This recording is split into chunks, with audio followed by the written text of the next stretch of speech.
Bonjour à toutes et à tous, ici Laurent pour apprendre la photo et tout d'abord une excellente année 2022. J'espère qu'elle sera remplie de bonnes photos pour vous et que je pourrai encore vous y aider et vous inspirer. En général, je profite de la première vidéo de l'année pour faire un petit bilan de l'année écoulée et vous parler de ce qui va venir l'année qui vient. Pour tout vous dire, il y a quelques mois, j'espérais pouvoir démarrer 2022 en fanfare, en lançant quelque chose qui est dans les tuyaux depuis un moment, mais la réalité m'a rattrapé, il va falloir attendre encore un petit peu. Je suis très impatient de vous montrer ce que je prépare depuis un moment, mais pour l'instant, il va falloir encore un petit peu attendre. À la place, j'ai donc décidé de vous partager mes réflexions récentes sur la création de contenu et les dérives que j'observe autour, et qui ne sont pas sans poser de difficultés ou tout au moins de questions existentielles et de choix pas forcément faciles. Je trouve que le début d'année, c'est un bon moment pour vous partager un petit peu les coulisses d'apprendre la photo en tant qu'entreprise et pas vous parler que de photos. Je l'avais notamment fait il y a 2 ans en vous parlant du fonctionnement de l'entreprise pour vous expliquer un petit peu mon approche et les choix que je fais. Cette année, il est donc temps que je vous parle de certaines difficultés ou plutôt de choses que je déplore un petit peu autour de la création de contenu, qu'il soit gratuit ou payant. D'ailleurs, je vais faire un petit peu deux parties à cette vidéo et on va donc commencer par le contenu gratuit. Que ce soit les vidéos de la chaîne ou les articles du blog. Ce que je constate, c'est qu'aujourd'hui, le contenu, c'est devenu une commodité. En 2010, quand j'ai créé le site, peu de gens créaient finalement du contenu à l'époque, mais maintenant, c'est devenu beaucoup plus facile, notamment grâce à la généralisation des plateformes, plus besoin de WordPress par exemple, grâce à des outils comme Medium, et puis les outils d'édition de vidéos qui sont beaucoup plus accessibles, sans compter les caméras plus performantes, etc. Donc, c'est beaucoup plus courant qu'avant de créer du contenu, à tel point que YouTubeur, c'est devenu un métier rêvé des enfants. Tout ceci implique que sa valeur perçue a baissé, alors que son coût de production a plutôt augmenté et que les gens se sont habitués à avoir une grande qualité de contenu gratuitement. Il y a maintenant sur YouTube en accès libre du contenu avec une qualité qui franchement n'a rien à envier à la télévision, voire franchement meilleure, notamment sur l'écriture. Le modèle économique de la télévision, il a été conçu pour ça, par simple question de volume. Faire un contenu de qualité, ça a des coûts fixes, pas des coûts variables. Un épisode d'Incroyable Photographe, ça coûte la même chose qu'il soit vu par 1000 ou 1 million de personnes. Autrement dit, plus l'audience est grande, plus créer du contenu, c'est rentable et donc plus on peut augmenter la qualité puisqu'on peut réinvestir une partie de cette rentabilité. C'est ce qui fait que les grosses chaînes YouTube sortent aussi bien leur épingle du jeu. Et c'est très bien pour ce qui est très grand public, mais dans des niches comme la photographie, c'est évidemment plus difficile parce que j'aurai jamais 1 million d'abonnés parce qu'il n'y a pas 1 million de personnes suffisamment intéressées par la photographie en France pour s'abonner à une chaîne qui s'appelle Apprendre la photo, tout simplement. Du coup, comment faire pour financer la création de vidéos dans ce modèle? En gros, il y a principalement 3 manières de régler ça. La première, c'est la pub, que ce soit les annonces YouTube qu'on peut voir avant la vidéo ou les opérations sponsorisées. C'est le choix de la plupart des gens sur YouTube et même sur les sites. C'est parfois par facilité, mais aussi parfois par impossibilité de faire autrement. Si vous faites quelque chose de très grand public, c'est souvent votre seule ou votre principale possibilité en tout cas. Et dans tous les cas, sans volume, ça ne rapporte pas grand-chose, donc c'est pas viable du tout sur les niches. La deuxième possibilité, ce sont les dons, via des plateformes comme Utip par exemple. C'est intéressant, mais ça nécessite encore une fois beaucoup de volume. Vous imaginez bien qu'avec 200 € par mois, vous n'allez pas financer grand-chose. Et puis la troisième solution, c'est de vendre ses propres produits. Ça rapporte beaucoup plus et donc c'est beaucoup plus viable pour les petites audiences. Je l'avais expliqué dans la vidéo d'il y a 2 ans justement, j'ai choisi ce dernier modèle non seulement parce qu'il est le seul viable, mais aussi parce que c'est ce que je préfère éthiquement parlant. J'ai la chance d'être dans un domaine où je peux me le permettre, ce qui fait que je peux désactiver la publicité sur les vidéos. Par exemple, là, vous verrez jamais de pub pour je sais pas quoi autour de mes vidéos, de trading ou je sais pas quoi. Je vends pas de temps de cerveau disponible pour des pubs, pour des trucs dont vous n'avez pas besoin. Et les gens qui dépensent de l'argent reçoivent de la vraie valeur avec les formations. Et donc, pour être très clair, un épisode d'Incroyable Photographe, ça coûte minimum 1000 € à produire. Donc le contenu gratuit que vous voyez chaque semaine, notamment l'épisode que vous avez vu la semaine dernière, ça n'existerait pas sans les formations. Alors, j'ai jamais eu trop de soucis avec ça avant d'être sur YouTube, mais le problème, c'est que le public sur YouTube réagit moins bien au contenu payant par rapport à d'autres endroits. Alors que, bizarrement, ça m'a permis de poser tant de problèmes, de se faire constamment bourrer le crâne de pubs pour NordVPN, Displate et compagnie. Voilà, je l'avais déjà dit par le passé, mais des fois ça fait du bien de répéter, notamment pour les nouveaux depuis. Donc si vous n'aimez pas que je propose des formations, vous pouvez vous désabonner, ça vaut mieux parce que c'est ce qui permet à la chaîne d'exister. Donc si vous préférez les modèles économiques de la pub, vous trouverez ça en quantité ailleurs, il n'y a pas de problème. Bon, je commence par parler des soucis de YouTube parce qu'on est sur YouTube, mais ça ne se limite pas du tout à cette plateforme. D'ailleurs, la plupart des gens me découvrent encore via le site en faisant une recherche Google, hein. C'est encore mon principal canal qui fait que les gens me découvrent. Mais aujourd'hui, il y a deux plaies qui m'obligent à payer des gens pour faire des mises à jour constantes, même sur du contenu qui est toujours valable au bout de 10 ans, puisque la photo, ça fonctionne pareil depuis les débuts, hein. L'ouverture, ça reste l'ouverture. Alors la première plaie, ce sont les gros médias qui se mettent à écrire des articles de très basse qualité de manière à prendre du trafic sur des requêtes populaires dans le seul but de vendre de l'espace publicitaire, puisqu'en général c'est leur business model. Donc par exemple, l'année dernière, une grosse chaîne d'infos en continu était première sur la requête meilleur appareil photo dans Google grâce à un article d'une qualité dégueulasse où littéralement le top des meilleurs appareils c'était juste le top des notations Amazon. Du coup ça incluait un compact chinois à 20 balles et un Fuji Instax. C'est pas une blague. Et Google a fait passer ça devant moi. Alors, c'est résolu maintenant, mais uniquement en ayant dépensé plusieurs milliers d'euros pour faire remonter l'article et le mettre à jour littéralement tous les mois pour que Google pense encore que le mien est le meilleur, alors que clairement, cet article était d'une qualité mais déplorable.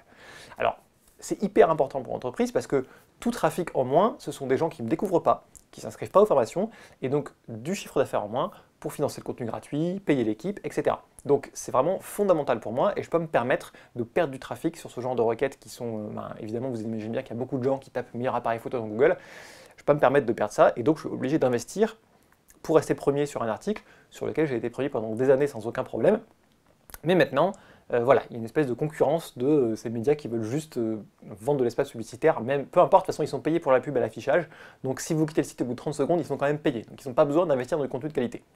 La deuxième plaie, c'est celle qui permet à la première plaie d'exister, hein, c'est le cancer du contenu en ligne, les rédacteurs web non spécialisés, le nom diplomatique pour plagieurs professionnels. Alors évidemment, si vous êtes engagé pour rédiger un contenu sur un sujet et que vous n'y connaissez rien, c'est le principe d'un rédacteur non spécialisé, par définition, il n'est pas spécialisé, donc il n'a pas de connaissances particulières dans ce domaine-là, ou en tout cas pas gigantesques.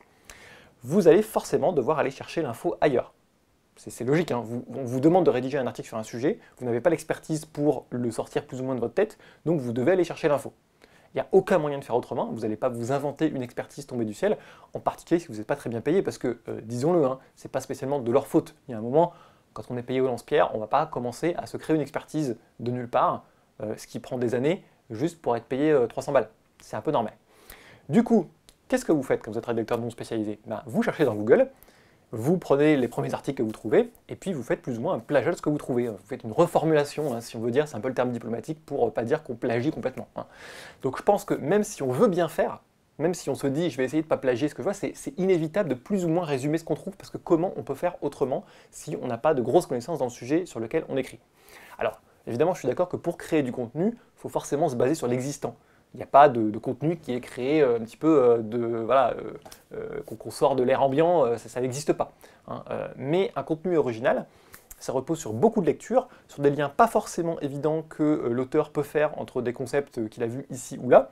Donc par exemple, si vous avez lu les 10 meilleurs livres sur un sujet et que vous écrivez un article, vous apportez quand même une vraie valeur parce que vous avez fait un gros effort pour extraire la meilleure info d'un contenu très très long. Et le lecteur, il va apprendre quelque chose qu'il n'aurait pas pu apprendre ailleurs avec le même effort. Il aurait dû faire l'effort de lire les 10 bouquins.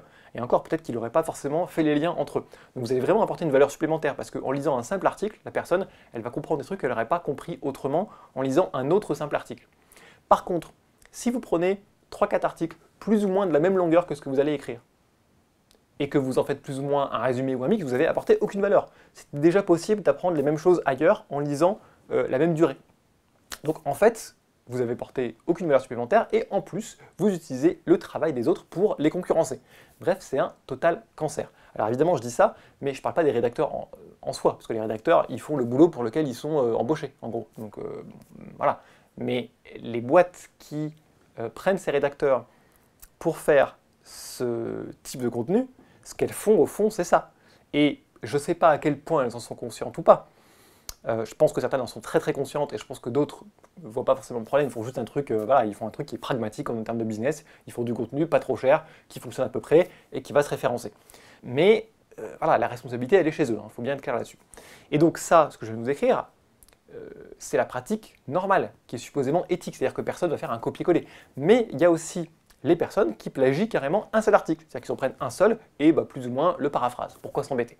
J'ai déjà vu certains de mes articles assez grossièrement reformulés avec juste les titres mis en désordre, sur un gros site de photos bien connu. Alors je les ai contactés, ils se sont rendus compte du souci.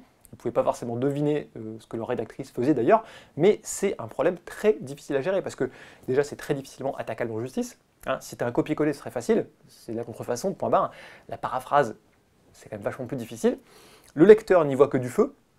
Et en plus, il fait confiance au site, d'autant plus s'il est connu et que s'il est placé premier dans Google, forcément. Vous n'allez pas, vous, quand vous allez lire un article, vous dire est-ce qu'il a été pompé quelque part, vous n'en savez rien. Et puis, troisièmement, Google a tendance à mieux placer les sites qu'il considère avoir plus d'autorité.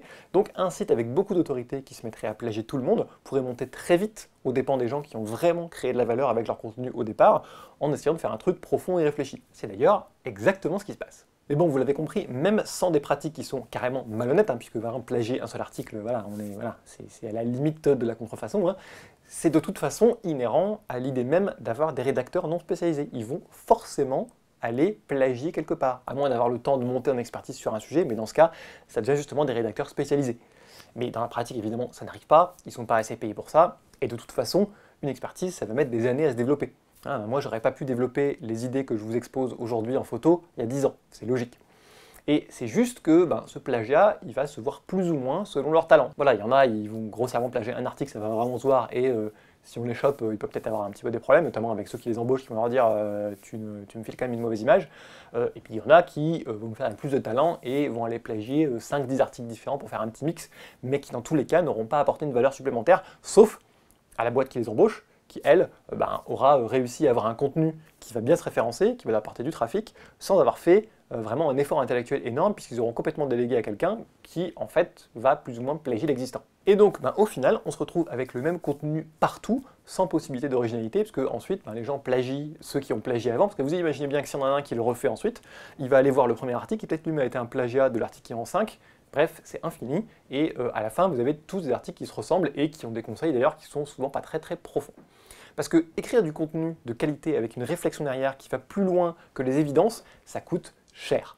Parce que les bons rédacteurs qui ont à la fois les connaissances sur le sujet et la pédagogie, c'est hyper rare. Et donc, ils veulent être payés à leur juste valeur. Et c'est normal. Quand je vois le contenu que me sortent les membres de l'équipe, je suis content de les payer le prix que je les paye. Quand je vois les retours des gens aussi, parce que c'est vraiment du contenu qui va plus loin que ce qu'on voit ailleurs, qui cherche peut-être un petit peu à battre en brèche les idées reçues, qui lit des choses qui ne sont pas forcément évidentes entre elles, qui va chercher des références artistiques pour montrer des exemples. Bref, voilà, du contenu qui va loin et qui ne se contente pas des 5 astuces en 2 paragraphes et demi, vite fait plagier ici et là.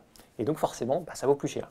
Mais quand je vois la manière dont c'est récompensé par Google, disons que c'est parfois un petit peu frustrant. Donc bref, pour résumer cette partie sur le contenu gratuit, par rapport à avant, il faut se battre et dépenser bien davantage pour produire du contenu et le faire vivre par rapport à une concurrence qui est clairement déloyale, sans possibilité de recours et avec de moins en moins d'appréciation de la part du public, puisque les gens ne sont pas forcément capables de voir la différence quand ils débutent. C'est un petit peu logique, quand vous débutez un sujet, voir la différence entre un contenu qui est correct et un contenu qui est très bien, c'est pas forcément évident. Je dis pas ça pour me plaindre, mais plutôt pour vous faire prendre conscience que les seules personnes qui peuvent y changer quelque chose, c'est vous. Comment? Eh bien en étant attentif et en récompensant le meilleur travail à sa juste valeur.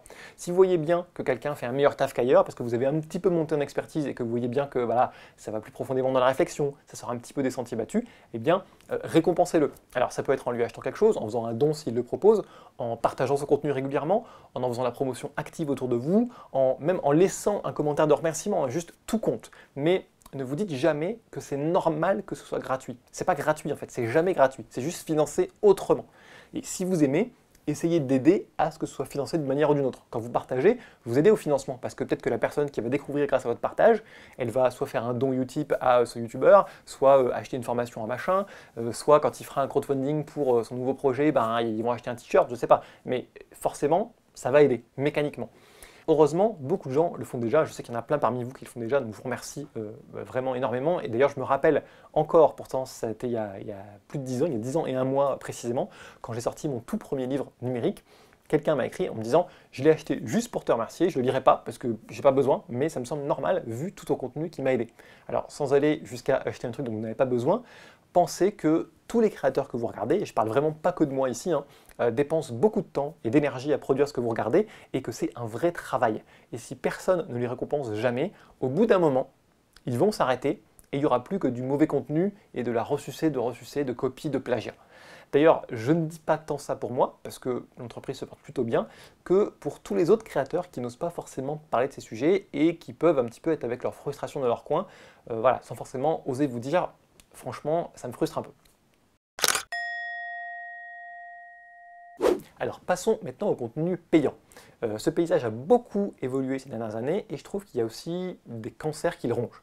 La principale chose que je déplore, c'est qu'il y a des modèles économiques qui ne sont absolument pas viables à long terme, mais qui mettent en tête des gens une fausse valeur sur les formations et qui, à mon sens, mettent en danger toute une industrie ou tout au moins promettent un avenir fait de contenu de très mauvaise qualité. Alors il y a plusieurs modèles qui me semblent particulièrement toxiques. Le premier modèle qu'on voit refleurir récemment, même si ce n'est pas nouveau, ce sont les formations vendues 10 € à peu près, souvent vendues via de la pub Facebook incessante. Le plus souvent, ce sont des formations qui sont en fait des introductions au contenu du formateur pour vous renvoyer ailleurs, ce qui est bien normal, hein. Personne n'a d'intérêt à vendre ces formations 10 balles sur une plateforme qui va prendre une grosse commission dessus parce que on ne gagne rien tout simplement. Donc ils y mettent du contenu qui honnêtement devrait être gratuit pour vous attirer ailleurs. Vous avez l'impression d'avoir fait une affaire, mais en réalité, vous avez acheté un truc qui devrait être gratuit. Pas cher, certes, mais bon, ça n'en reste pas moins un truc que vous allez sans doute oublier très rapidement. Et évidemment, vu les sommes faramineuses dépensées en pub Facebook par ces boîtes, c'est sans doute pas très rentable, voire pas du tout, pour les boîtes en question. Alors pourquoi elles font ça? J'y reviens après, mais avant, parlons de l'autre modèle économique. L'abonnement. C'est la grande mode en ce moment. Depuis que Netflix est arrivé, il faut absolument proposer un abonnement pour tout, même si ça existait déjà avant, hein, c'est revenu au goût du jour. Et l'idée derrière, c'est d'arriver à une masse critique qui permet d'assurer un bénéfice régulier à l'entreprise, malgré la nécessité de produire massivement du contenu. Et puis aussi, soyons honnêtes, hein, pour certaines boîtes, ça les arrange bien que les gens oublient leur abonnement, disons. Il y en a d'ailleurs qui se sont fait une spécialité de rendre la résiliation très difficile. Alors je ne citerai pas de nom, mais disons que les nouveaux acteurs 100% en ligne sont finalement très corrects vis-à-vis de ça, contrairement à des vieux acteurs du domaine comme les chaînes de télé. Le problème, c'est que ce modèle économique n'a pas de sens dans le domaine de la formation, et pour plusieurs raisons. Déjà, Netflix, c'est du divertissement. Et comme chaque personne a des goûts différents, il est nécessaire d'avoir un très gros catalogue pour satisfaire tout le monde. Dans la formation, c'est beaucoup moins nécessaire. Les sujets de formation, en photo par exemple, ne sont pas infinis.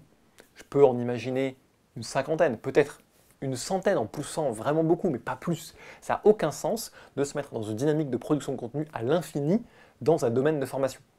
Mais surtout, le divertissement, c'est sans fin. Dans l'absolu, on voudra tous se divertir jusqu'à la fin de notre vie. La formation, c'est très différent. Le but, ça doit être, si on a une éthique en tout cas, de faire progresser les élèves vers un objectif précis. Or, la progression, elle se fait en formant les gens de la meilleure manière possible, mais uniquement sur les compétences dont ils ont besoin, et ensuite en les poussant à pratiquer. Pas en leur offrant la possibilité de binge-watcher un énorme catalogue de formations sans bouger de leur canapé pour faire des photos. Et le problème du business model de l'abonnement, c'est que ça incite à faire les pires choses à la fois pour les élèves, mais aussi pour l'entreprise. Parce que déjà, il faut toujours créer plus de contenu pour justifier le maintien de l'abonnement, hein, parce que si vous n'avez pas de nouveau contenu, vous n'allez pas garder votre abonnement. Problème, ça pousse à multiplier les formations sans forcément qu'il y ait une justification. Donc ça pousse les gens à binge-watcher, hein, ce qui n'est pas bon pour leur apprentissage, et l'entreprise à se focaliser sur la quantité en priorité, ce qui n'est pas bon pour la qualité en général, ou alors, si on garde la qualité, c'est pas bon pour la rentabilité. Deuxième point, la rentabilité est faible, et si des boîtes se développent avec ça, c'est uniquement en faisant du volume, ce qui est par définition plus facile pour du divertissement que pour de la formation, encore plus quand c'est dans un domaine spécifique. Et donc, il faut trouver comment compenser ce manque de rentabilité. Vous allez me dire, comment ils font alors? Eh bien, ils peuvent se reposer sur deux choses, ce qui pour moi veut juste dire qu'ils ne sont pas viables. La plupart du temps, ils reposent sur l'argent des investisseurs. Ce sont des startups qui lèvent beaucoup d'argent pour pouvoir le dépenser en pub, en espérant atteindre une masse critique de clients et devenir rentables. Problème, ils n'ont attiré que les gens prêts à payer peu et qui arrêteront le jour où l'abonnement augmentera. De plus, ils finiront de toute façon par se lasser, même si le prix reste le même. En effet, ce type de business model, ça va plutôt attirer des personnes qui sont désireuses d'apprendre sur un domaine dans une optique plutôt de curiosité, ce qui est louable, hein, je fais moi-même beaucoup sur YouTube, mais pas dans une optique de progression concrète dans un domaine, vraiment pour avoir un objectif précis. Autrement dit, c'est des personnes qui ne sont pas prêtes à payer beaucoup, ce qu'on comprend complètement, hein, c'est juste pour le fun, vous n'allez pas commencer à mettre des centaines d'euros pour juste apprendre un truc où vous êtes curieux, mais pas plus. C'est logique. Vous allez plutôt investir de l'argent quand vous avez vraiment un objectif et que vous voulez absolument atteindre cet objectif et que du coup vous vous dites je peux mettre un peu plus. C'est absolument logique. Bref, quand vous achetez chez eux, en fait vous faites subventionner vos formations par des investisseurs qui pensent que ça va marcher. Et si ce n'est pas des boîtes qui ont levé beaucoup de fonds, ça repose à la place sur la sueur et les larmes des fondateurs. Parce que le seul moyen de maintenir à flot une boîte avec une rentabilité nulle, c'est de travailler beaucoup trop pour préserver sa santé. Et pour moi, c'est un autre pan méconnu de la consommation éthique. C'est évidemment pas aussi grave que d'acheter des fringues faites par des enfants au Bangladesh, vu que, après tout, les fondateurs sont des adultes responsables qui ont pris la décision seuls de se tuer au travail. Mais est-ce que j'ai vraiment envie de participer à ça et de payer pas assez cher pour préserver la santé des êtres humains qui m'offrent un service de qualité? Je sais pas. Dans l'absolu, on pourrait se dire, s'ils font faillite, tant pis pour eux, hein, et c'est pas faux. Ça fait partie du fonctionnement normal de l'entreprise. Des gens tentent des choses, ils réussissent ou ils échouent, c'est la vie. Le souci que ça pose pour moi, c'est pas tant que des gens ratent leur pari, ça fait partie de la vie. Je vois, moi, deux gros problèmes. D'une part, ça ancre dans l'esprit des gens un faux prix pour les formations, puisque ce prix, il est soit subventionné par l'argent d'investisseurs ou la santé des gens qui bossent trop dessus. Pour moi, en fait, c'est comme s'il était vendu à perte dans un sens, ce qui est d'ailleurs interdit par la loi, mais ça ne rentre pas dans la définition juridique de vendu à perte, là, puisque c'est des investissements. Ce n'est pas le produit qui coûte moins cher que ce qui coûte à produire. Et deuxièmement, d'autre part, pendant les quelques années où ça tient artificiellement debout, ça peut mettre en danger des entreprises concurrentes plus saines qui refusent de tomber dans ces modèles. Parce que le consommateur, il va juste voir c'est plus cher chez eux, et pas forcément, oui, mais les gens se tuent pas au travail et l'entreprise existera encore dans 3 ans. Ce qu'ils vont voir d'abord, c'est le prix, parce que c'est le plus simple, c'est évident, vous le mettez l'un à côté de l'autre. Et le pire, c'est que même une fois que les boîtes pas saines auront fait faillite, ça n'empêchera pas forcément une autre boîte de refaire pareil juste après, et le cycle recommence. Bref, vous l'aurez compris, je m'inscris en totale opposition à ces modèles. Je pense qu'une entreprise de création de contenu doit se concentrer sur la qualité, faire des marges suffisantes pour pouvoir continuer à investir dans davantage de contenu, pour aider davantage de gens, et que ça implique de ne pas brader ce qu'on fait. Bon, vous allez me dire que je râle beaucoup, et peut-être vous demander à quoi ça sert que je vous parle de tout ça. Eh bien, j'ai prévu pas mal d'évolutions cette année, et en général, quand je veux faire évoluer ce que je fais sur apprendre la photo, il y a 2 sources. La première, c'est ma vision de ce que je veux vous apporter et comment, ma vision cette année, mais même dans les années suivantes. Et la seconde, c'est tout ce qui me semble être toxique et que je veux éviter à tout prix. Et voir à la fois ce que je veux et ce que je ne veux pas, ça m'aide à donner une orientation claire à ce que je peux vous proposer, à ce que je veux vous proposer, et à prendre des décisions qui sont parfois pas faciles. Pas facile parce qu'à un moment, il y a toujours un équilibre à faire entre la vision idéale qu'on a de sa boîte et puis le pragmatisme à adopter quand on se prend la réalité dans la face et qu'il y a des trucs qui ne marchent pas ou qui sont trop chers. Je ne peux pas ne pas voir que le succès des vidéos n'a pas de rapport avec l'effort qui est mis dedans et que franchement, si j'étais 100% pragmatique, j'arrêterais certains formats coûteux qui intéressent peu de gens pour faire des vidéos que je peux torcher en 1 heure et qui feront 3 fois plus de vues. Et c'est parfois un peu difficile de concilier les deux. Je voudrais bien que le monde soit comme l'utopie que j'ai dans ma tête, mais dans la pratique, ce n'est pas le cas. Et au bout d'un moment, c'est impossible de ne pas ressentir une certaine injustice, honnêtement, face au déséquilibre que je viens de vous exposer. Bref, je tiens bon, mais je ne peux pas complètement oublier le pragmatisme.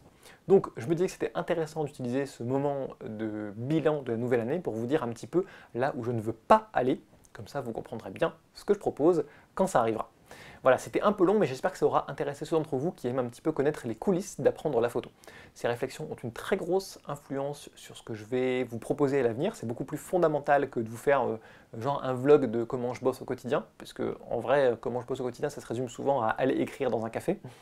Et voilà, je voulais absolument vous parler de ça. La semaine prochaine, je vous proposerai une vidéo sur le scandale de 2021 en photo. Vous verrez, c'est très intéressant parce que ce n'est pas qu'un scandale, il y a aussi beaucoup de réflexions sur ce que c'est la photographie derrière. Je vous dis à plus dans la prochaine vidéo et d'ici là, à bientôt et bonne photo!